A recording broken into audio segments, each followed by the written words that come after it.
Bonjour et bienvenue dans Le Bonheur me va si bien, le podcast pour les femmes qui souhaitent s'épanouir et construire une vie qui leur ressemble. Je m'appelle Audrey, je suis coach de vie certifiée, business mentor et fondatrice de Ma Cohérence. Ma vie, je l'ai créée et il n'y a rien de magique. Un pas après l'autre, j'ai avancé, testé, recommencé et j'ai fini par trouver ma cohérence, cet équilibre entre tous les domaines de ma vie. Aujourd'hui, je suis convaincue que nous avons toute la possibilité de trouver cette cohérence. Chacune, nous avons le pouvoir de créer une vie plus en harmonie avec nos valeurs, nos désirs, qui nous sommes profondément. Ma mission, vous l'aurez compris, est de vous guider, vous aider à mieux vous connaître, à vous approprier votre vie pour être plus sereine, épanouie et enfin trouver vous aussi cet équilibre, ce bonheur et cette légèreté. Pour cela, sur ce podcast, je vous livre chaque semaine des conseils, des outils et méthodes concrètes pour comprendre vos émotions, mettre en lumière vos qualités, oser être vous. En résumé, je vous aide à vous remettre au centre de votre vie et enfin prendre conscience que vous êtes la personne la plus importante de votre vie. Alors, préparez-vous à reprendre votre vie en main. Bonjour, épisode 84 de ce podcast Le Bonheur me va si bien. Un épisode, je le sais, que vous attendez avec impatience. Un épisode sur comment prendre une bonne décision. Je vais vous donner 7 conseils pour prendre une bonne décision. Et ça, je sais que vous êtes hyper nombreuses à me l'avoir demandé cet épisode. Donc, j'espère être à la hauteur de vos exigences. Parce que je sais qu'il vous est déjà arrivé, devant une décision à prendre, d'être totalement hésitante, voire perdue ou incertaine. Cette alternative, ce questionnement, cette décision implique parfois beaucoup de choses pour vous, visibles ou invisibles. Ça peut représenter une situation très inconfortable où vous êtes mise là au pied du mur. On doit alors faire un choix. Soit je m'étouffe, soit je me tais par vos a priori ou ceux des autres. Et tout au long de la journée, vous êtes amené à faire des choix au final. Petits ou grands, peu importe. Ça peut être épuisant, surtout quand on manque de confiance en soi. Et devoir se prononcer sur le moindre détail des petites choses, c'est... Voilà. Comment en plus, la finalité elle est là, comment savoir si vous allez prendre la bonne décision? Donc dans ce nouvel épisode du podcast, je vais vous donner les pistes pour vous aider dans cette démarche, pour vous enlever une mauvaise épine du pied, puisque devinez quoi? Le choix parfait n'existe pas. Chaque solution a ses propres avantages et inconvénients en fonction du moment où vous allez prendre votre décision. Le premier conseil, c'est de connaître ses valeurs. Une décision en soi n'est ni bonne ni mauvaise. Elle est seulement adoptée à un instant précis avec le contexte, l'émotion, les moyens du moment. C'est difficile, mais vous faites au mieux et c'est déjà très bien. Déjà, on fait diminuer un petit peu le niveau de stress. On fait au mieux au moment T. Différentes stratégies existent pour rendre vos choix plus aisés, notamment en apprenant à vous connaître. La base, la connaissance de soi, je n'arrête pas de vous le répéter. Ainsi, en tenant compte de vos valeurs personnelles, vous allez vous simplifier la vie, simplifier le problème, car vous avez une idée plus claire de la direction à prendre. Vous savez ce qui vous correspond le plus, mais également ce qui n'est pas fait pour vous. Ces valeurs, elles se sont développées au fil de vos expériences, de votre éducation, de votre histoire. Ce sont des croyances, des choses qui sont profondément ancrées en vous, des règles qui vous caractérisent et que vous suivez presque inconsciemment. Connaître ces valeurs, en prendre conscience, c'est vous comprendre vous. Ça vous permet d'aller vers une vie qui vous convient à 100%. Au contraire, ne pas les respecter peut vous placer dans une situation interne hyper conflictuelle. Vous savez, ce sentiment de tiraillement, d'avoir un coup qui part à gauche, l'autre qui part à droite, etc. La boussole intérieure, ça représente un outil qui peut vous aider à vous poser des questions adéquates. Vraiment. Et je l'ai mis sur mon compte Instagram il y a déjà un petit moment, peut-être que je vous la repartagerai en story très prochainement. Mais prenez vos valeurs comme un filtre. C'est un filtre. Vous avez une décision importante à prendre, ok. J'ai mon top 3, mon top 4 de mes valeurs. Est-ce que cette décision, elle respecte ces 4 valeurs? La première oui, la deuxième oui, la troisième non? Peut-être que ce n'est pas une bonne décision. Et ainsi de suite. Donc vraiment, se connaître et connaître ses valeurs, C'est un axe indispensable pour prendre des décisions, la bonne décision pour vous. C'est ça aussi. Deuxième conseil, se connecter à ses émotions. Oui, je vais encore vous parler d'émotions. Puisqu'il est important de tenir compte de vos émotions. N'en ayez pas peur, elles sont votre guide pour prendre une bonne décision. Elles éclairent réellement votre chemin. Si vous les négligez, vous serez dans le noir et l'inconfort puisque vous ne serez pas aligné avec vous-même. Les émotions, elles sont du genre déterminées. Si vous les ignorez, au lieu de vous laisser en paix, elles se manifesteront davantage jusqu'à ce que vous soyez obligé de les regarder. C'est comme si vous imaginiez qu'il y avait une personne qui venait toquer à la porte, vous ne l'ouvrez pas. Il y en a 10 qui arrivent, vous ne la rouvrez pas. Il y en a 100 qui arrivent, vous ne la rouvrez pas. Il y en a 1000. Vos émotions, c'est la même chose. Vous êtes un être sensible. Ces émotions, ce sont vos balises qui vous signalent lorsque cela ne va pas ou au contraire que tout va bien, les émotions positives. Le conflit interne qui se crée en vous, parfois ce sentiment, comme je vous ai dit, avec les valeurs de tiraillement, c'est une énorme cause de stress. Et vos émotions sont un excellent indicateur de la direction à prendre. Écoutez-vous. Plus vous serez aligné, plus vos décisions seront faciles et même évidentes pour vous. Souvenez-vous du modèle de Brooke, épisode 27, qui est un outil d'analyse intéressant. La situation est neutre. Vous êtes libre de l'interpréter comme bon vous semble. Mais de même, lors d'un choix, c'est vous qui y associez de l'affect en fonction de votre expérience de vie. C'est vous qui vous connectez à vos émotions, ça va vous permettre de savoir vers quelle option va votre préférence. La situation, elle est neutre au départ. Vraiment neutre. C'est comme s'il y avait une caméra qui regardait une situation. C'est nous, c'est notre histoire, c'est notre éducation, nos ressentis, nos émotions, nos sentiments qui vont venir imprégner cette situation et nous laisser le libre choix de l'interpréter. Et ce sont nos émotions qui vont nous diriger, nous dire ça me plaît pas, ça va. Donc, valeurs et émotions, une boussole juste indispensable pour pouvoir prendre cette fameuse bonne décision. Troisième conseil, se recentrer sur soi et ses propres besoins. Vous l'avez compris, de toute façon, vous êtes au cœur de la décision. Chaque jour, on doit prendre de multiples décisions. Ça va du choix de la tenue au parfum, du dessert, en passant par le recrutement d'un nouveau prestataire, etc. Et ce n'est pas toujours facile de choisir, surtout si les conséquences sur notre vie sont importantes. Appartement, maison, ville, campagne, Pierre au Gaston. Ouais. Si déjà les choix anodins au quotidien vous posent problème, qu'en serait-il des plus capitaux ? Focalisez-vous sur vos besoins fondamentaux. Rappelez-vous, je vous ai parlé de la pyramide de Maslow pour prendre une bonne décision. Ils sont juste essentiels à votre bien-être, à l'inverse d'une envie qui ne représente qu'un désir passager. Besoin vs désir. Lors d'un choix, faire la différence entre ces deux nuances, c'est un premier pas pour trancher. Petite astuce, si vous avez une hésitation, écrivez, listez le pour et le contre de chacune des options qui s'offrent à vous. Cela vous permettra d'éclaircir un petit peu la situation.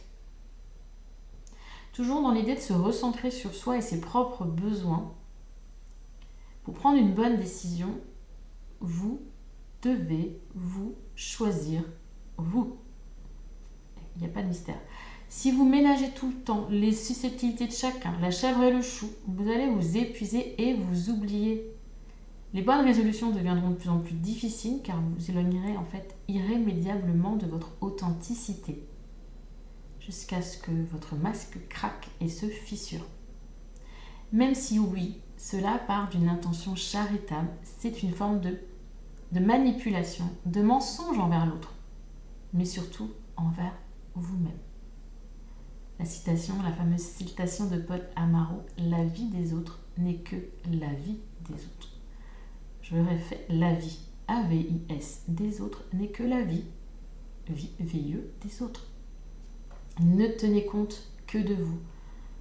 Le regard des autres, oui, ça peut être paralysant, mais c'est qu'une vue de l'esprit. N'intégrez ni leur peur ni leurs doutes dans vos réflexions. Ce n'est pas nécessaire à votre besoin de reconnaissance. Et même si tout n'est pas toujours positif dans votre quotidien, au moins, elle vous correspond. Parfois, vous affirmez vos choix, vous affirmez, vous, à travers vos choix. Ça vous permet de découvrir votre entourage sous un nouveau jour. Mais vous risquez d'être surprise, vraiment, par l'ouverture d'esprit de vos proches. Donc aussi, au lieu de rester enfermé dans cet emploi de bureau qui ne vous convient pas, dans lequel vous ne vous sentez pas bien, votre famille pourrait peut-être vous soutenir dans votre envie de changer, de reconversion, de faire de l'artisanat, de devenir boulangère ou que sais-je d'autre. Si vous ne le dites pas, si vous ne donnez pas aux autres votre notion de besoin, ils ne peuvent pas les deviner pour vous. Donc pour prendre une décision, pour faire des choix, bien oui, connaître ses besoins, les accepter et s'autoriser à les avoir, même si ça ne va pas dans le sens de votre entourage, c'est primordial.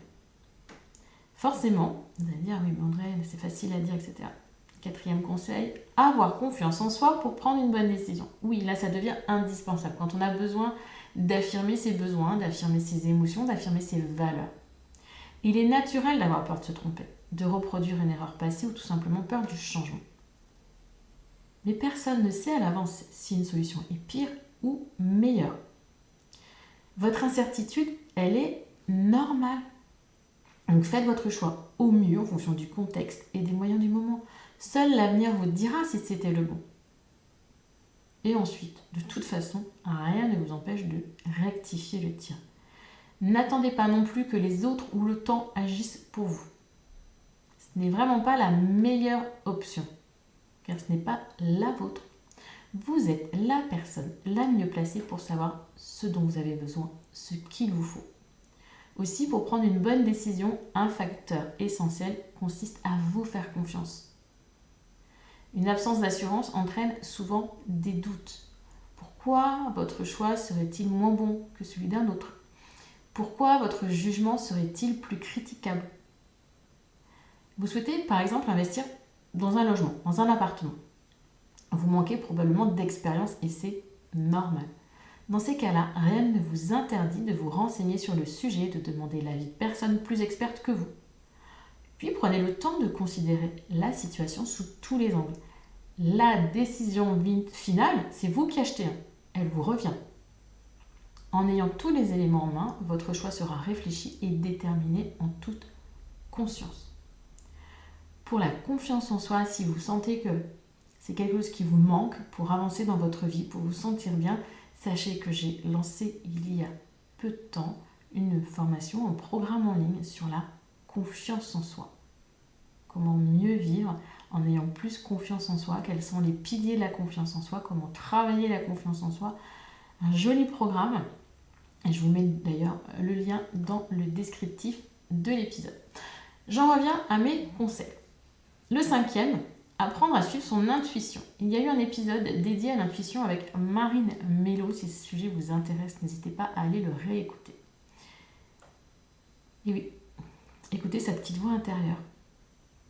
Et ça, c'est en vous recentrant sur vous-même une fois de plus. Vous l'écoutez parfois assez facilement lorsqu'il s'agit de décisions simples, faciles. Par contre, pour les choix importants, vous la mettez en sourdine. Votre cerveau cartésien, le mental, prend alors les commandes. Mais pourquoi votre intuition serait-elle moins fiable pour les choses capitales ? Dites-moi. En quoi votre intuition est moins fiable que votre mental ?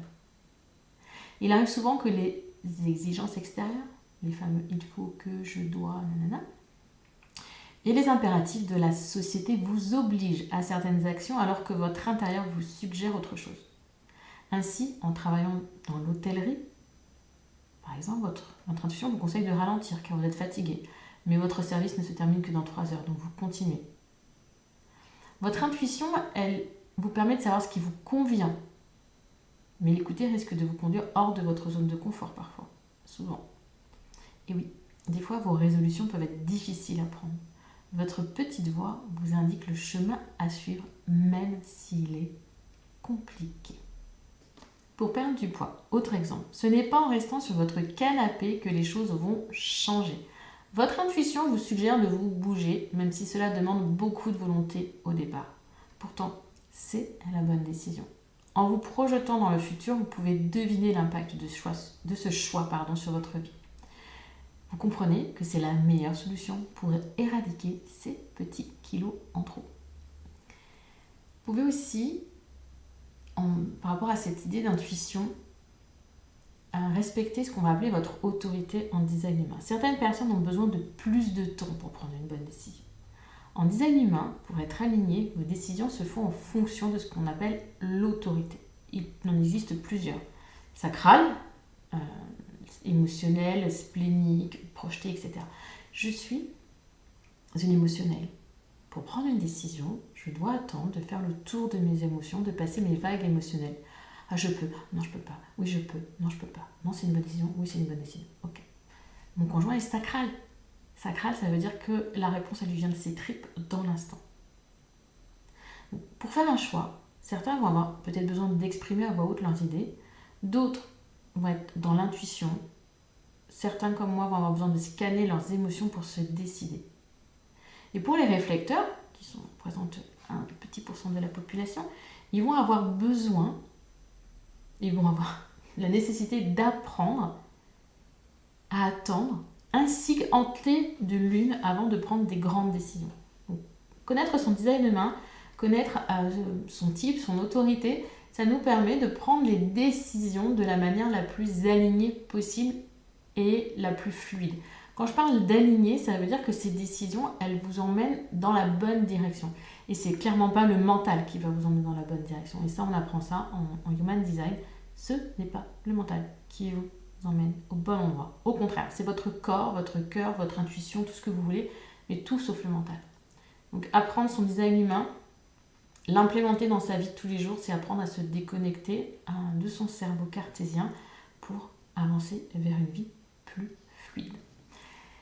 6e conseil, oui, cet épisode est un peu plus long que d'habitude, je vous l'accorde, mais c'était un épisode super important que je tenais vraiment à faire le plus complet possible pour vous donner le plus de pistes de réflexion possible dans cette prise de décision qui vous pose tant de problèmes.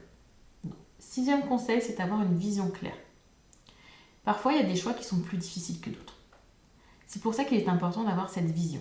Vous devez savoir, c'est important de savoir où vous devez aller. Vous choisissez d'aller. Si vous ne réfléchissez pas un tant soit peu à la direction de votre vie, vous allez finir par tourner en rond ou changer 1000 fois d'idée. Avoir une vision simplifie grandement vos résolutions. Il n'est jamais trop tard pour déterminer votre projet de vie, 40, 50, 60, peu importe.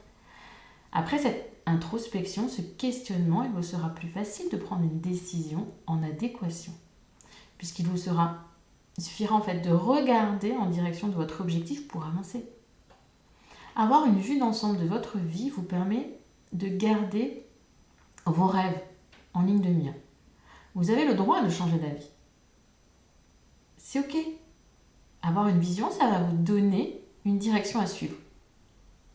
Poser une intention, ce n'est pas obligatoirement un objectif, vous indique également ce que vous ne voulez pas pour vous. Cette constatation vous donne l'occasion d'y voir plus clair et du coup de prendre des décisions plus harmonieuses, de dire « Ah oui, non, j'avais cette intention-là cette année, cette décision, elle ne va pas dans ce sens-là. J'ai cette vision de moi pour les années à venir, cette décision, oui, allez, go, j'y vais parce que je sais qu'elle va m'aider. Ça va être quelque chose de fort, ça va être puissant, ça va m'autoriser pour aller dans cette direction-là. » Et enfin, le dernier, donc le 7e conseil pour prendre la bonne décision, c'est de lâcher prise. Et oui, c'est pas le plus simple, je vous l'accorde. Parce que parfois, pour prendre une bonne décision, il est simplement nécessaire de savoir lâcher prise. Attention, le lâcher prise ne signifie pas que vous baissez les bras. Vous n'abandonnez rien, rien du tout. C'est juste que les éléments sont contre vous et peut-être que vous devez y voir un signe. Posez-vous la question. Quel mauvais choix pourrais-je faire? Que se passerait-il alors?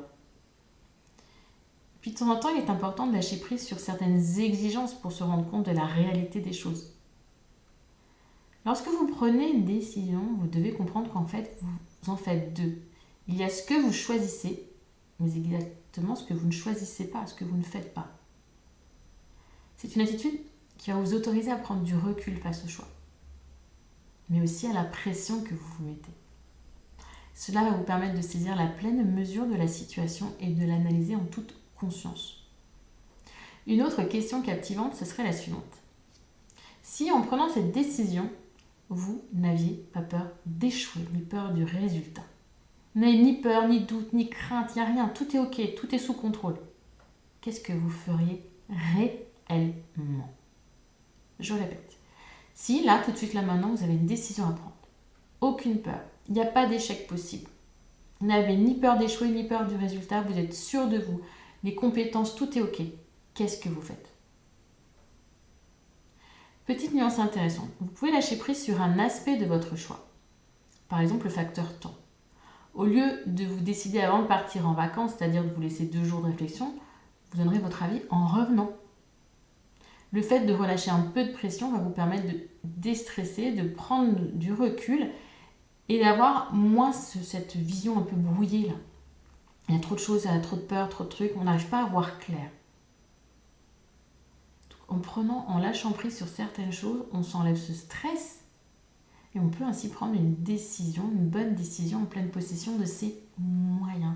Parfois, il y a des choses sur lesquelles on n'a pas le contrôle, il y a des choses sur lesquelles on ne maîtrise pas. C'est ok, on lâche prise sur ce côté-là, on s'éloigne de ça et on se concentre sur là où on a le pouvoir d'agir et le pouvoir de choisir. Ces 7 conseils, je vous les répète, prenez bien note. Et pour celles qui ne le savent pas, les épisodes de podcast sont toujours transcrits à l'écrit sur le blog macohérence.com. Donc si vous n'avez pas le temps de prendre de notes, vous pouvez retrouver tout cela à l'écrit. Conseil numéro 1, connaître ses valeurs. Ensuite, se connecter à ses émotions. Puis se recentrer sur soi et ses propres besoins. En connaissant ses besoins, restant focus, en se détachant de l'influence des autres. 4e conseil, c'est croire en soi, avoir confiance en soi. Le 5e, apprendre à suivre son intuition et pourquoi pas, pour celles qui le souhaitent, se connecter à son design humain et à son autorité intérieure. 6e, c'est avoir une vision claire, des intentions bien définies. Et 7e, c'est le lâcher prise. Ces conseils vont, je l'espère, vous permettre d'éclaircir les choses. Lorsque vous prenez une décision, il est essentiel de le faire en confiance. Alors, vous effectuerez forcément un choix dans lequel vous vous respectez, sans être influencé par le regard des autres. Vous devez arrêter de croire que faire un choix vous ferme la porte vers les autres opportunités. Ce n'est que temporaire. Le plus important, c'est de choisir, car c'est oser vivre. Seul l'avenir vous dira si c'était le bon choix, je vous l'ai déjà dit. Si c'est trop difficile pour vous, peut-être que d'apprendre à dire non, vous simplifierez les choses. Vous aurez dès lors moins de sollicitations, moins d'obligations et donc moins de décisions à prendre. Et oui, dire non. Et une action qui vous sera toujours utile, je vous l'ai dit dès le départ, c'est de vous connaître. Cela rendra une foule de situations du quotidien beaucoup plus faciles à gérer. Idem, travaillez la confiance en vous, cette chose qui vous empêche d'oser, cette chose qui vous empêche d'être, ce manque de confiance qui est là, qui vous pèse, travaillez dessus en auto-coaching ou vous pouvez devenir une créatrice, la créatrice de votre vie afin d'être une femme plus épanouie.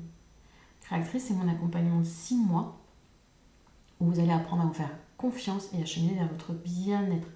Vous suivrez plusieurs coachings individuels, collectifs, travail de groupe, il y a des contenus vidéo exclusifs, des ateliers, une plateforme de formation, etc., etc. Vous pouvez saisir cette chance aujourd'hui, cette chance de changer votre vie en devenant vraiment l'actrice, en reprenant le pouvoir et en étant cette femme solaire, cette femme lumineuse qui est là, qui est dans sa vie, qui sait qu'elle est à la bonne place, au bon endroit, avec les bonnes personnes et pour qui du coup la prise de décision elle est fluide. Croyez-moi que quand on est dans sa cohérence, dans son alignement, là où on est censé être, si on apprend à se connaître et à se faire confiance, on prend des décisions de manière beaucoup plus simple, beaucoup plus facile. Je vais aujourd'hui me poser beaucoup moins de questions, je vais avoir beaucoup moins besoin de faire le tour de mes vagues émotionnelles. Je sais ce qui est bon pour moi, je commence à comprendre, à m'écouter aussi intuitivement, à ne plus remonter dans le mental et le passé, les questionnements, les il faut que, les je dois, ah oui mais si ça, et puis si, ah puis non mais il y a ça, ah puis lui qu'est-ce qu'il va, ah, et toutes ces questions là qui sont dans le mental, j'apprends à me reconnecter à mon corps. Et c'est possible. Donc, si vous voulez que je vous accompagne dans cette reconnexion à vous-même, dans cette prise de pouvoir sur votre vie et la reprise de la confiance dans votre vie, créatrice, c'est cet accompagnement idéal pour vous. Vous pouvez réserver un appel découverte qui est complètement gratuit, une session de 30 minutes sur laquelle, avec Suzy, vous ferez le point sur cet accompagnement, mais surtout, avant tout, vous ferez le point sur vous, vos besoins, vos problématiques, vos croyances, vos peurs. Donc, réservez un rendez-vous rapidement. Plus vite vous passerez à l'action, plus vite votre vie sera légère, sereine, heureuse. Je vous mets bien sûr, j'ai à l'oublier, mais bien sûr, je vous mets le lien dans le descriptif. J'espère que cet épisode sur la prise de décision était à la hauteur de vos espérances. J'attends vos retours avec impatience, donc soit sur Apple Podcast, vous pouvez me laisser votre commentaire et la note de votre choix, soit par mail, Audrey, audrey@macohérence.com, et je serai vraiment ravie de pouvoir échanger avec vous sur ce que ça vous apporte, ces pistes de réflexion, sur vos difficultés dans vos prises de décision, et puis tout simplement pour savoir comment vous allez et où vous en êtes. Merci beaucoup. Je vous dis à la semaine prochaine pour le nouvel épisode. Rendez-vous jeudi et non plus mercredi. C'est une décision puisqu'apparemment vous écoutez plus les épisodes le jeudi que le mercredi. Et cela vous arrange qu'ils sortent le jeudi. Donc changement de programme. Les épisodes Le Bonheur me va si bien sont à présent le jeudi. Enfin seront à partir de la semaine prochaine, plus exactement le jeudi. Belle journée, belle soirée, belle semaine, bon week-end et peut-être même bonnes vacances. À bientôt.